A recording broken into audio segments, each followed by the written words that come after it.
Stem. The brainstem is also divided into three regions: the midbrain, the pons, and the medulla oblongata. It's similar in structure to the spinal cord, but there are some nuclei embedded in the white matter here, and those nuclei control some automatic behaviors that are absolutely necessary for survival.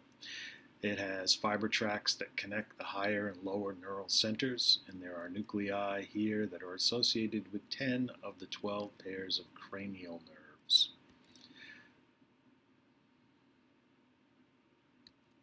The midbrain's between the diencephalon and the pons. It has cerebral peduncles, which are two ventral bulges that have pyramidal motor tracts.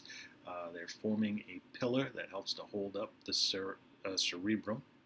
And the cerebral aqueduct runs through here, which connects the third and fourth ventricles. The periaqueductal gray matter, so around that aqueduct, nuclei that have a role in pain suppression or in our fight or flight response. They also include nuclei that are working to control cranial nerve 3, which is the oculomotor nerve, and 4, the trochlear nerve. The midbrain nuclei scattered throughout white matter include corpora quadrigemini, a pair of dorsal protrusions. Unfortunately, we won't get to dissect the sheep brain, but they are quite large in the sheep brain. You would have seen them. They have the superior colliculi, which are important for visual reflexes, and the inferior colliculi, which are important for auditory relays. The substantia nigra is here, which is functionally linked to the basal nuclei. Parkinson's disease is a disease of the substantia nigra, the loss of dopamine.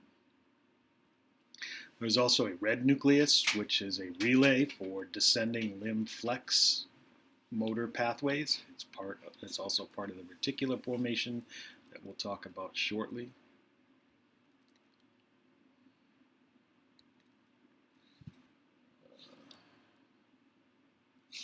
Here are the red nuclei, substantia nigra, cerebral aqueduct. The pons is located between the midbrain and the medulla oblongata. The fourth ventricle separates the pons from the cerebellum. It's composed of conduction tracts, longitudinal fibers that connect higher brain centers and spinal cord. It has transverse and dorsal fibers that relay impulses between the motor cortex and the cerebellum. It's the origin of cranial nerve 5, which is the trigeminal, 6, the abducens, and 7, the facial. There are also nuclei here that play a role in the reticular formation, and some of them may help maintain the normal rhythm of breathing. We'll talk more about reticular formation at the end of these sections. The medulla oblongata is also known as the medulla. It blends into the spinal cord at the foramen magnum, so there's really no structural difference. It's the passing from the skull to outside the skull that this becomes spinal cord instead of the end of the medulla oblongata. It has within it the fourth ventricle, which is a continuation of the central canal of the spinal cord. The medulla and the pons have formed its ventral wall. It also contains the choroid plexus, or achoroid plexus, which is a capillary-rich membrane that's working to form cerebral spinal fluid. There are pyramids here, which are two ventral longitudinal ridges formed by the pyramidal tracts for the motor cortex. There's a decussation of the pyramids, which is a point where the pyramidal tracts cross over to opposite sides of the body. And when you see a term like decussation, that's what it means to cross over. There are also olives here, which are swellings that are caused by the underlying inferior olivary nuclei, and they relay stretch information from muscles and joints to the cerebellum so that the cerebellum knows the position of the body at any given time so that it can come up with a plan to move the body to a new position. Cranial nerves 8, 9, 10, and 12 come off the medulla oblongata. There are vestibular and cochlear nuclei that mediate responses to help maintain equilibrium, and the nucleus cutaneous and the nucleus gracilis are relay stations for information from the spinal cord. here in this part of the brain.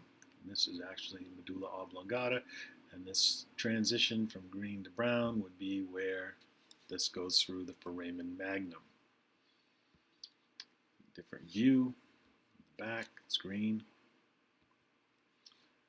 More cross sections showing the reticular formations, the solitary nuclei, some other nuclei we didn't mention.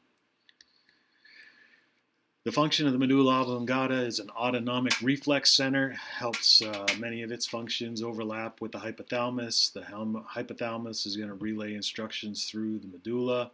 There's a functional group in the medulla, including the cardiovascular center. Cardiac center adjusts the force and rate of heart contractions. Vasomotor center adjusts the blood vessel diameter for blood pressure regulation. There is a respiratory center that generates a respiratory rhythm, controls the rate and depth of breathing, working with pontine centers. And there are other centers that regulate things such as vomiting, hiccuping, swallowing, coughing, and sneezing. And that brings us to the cerebellum.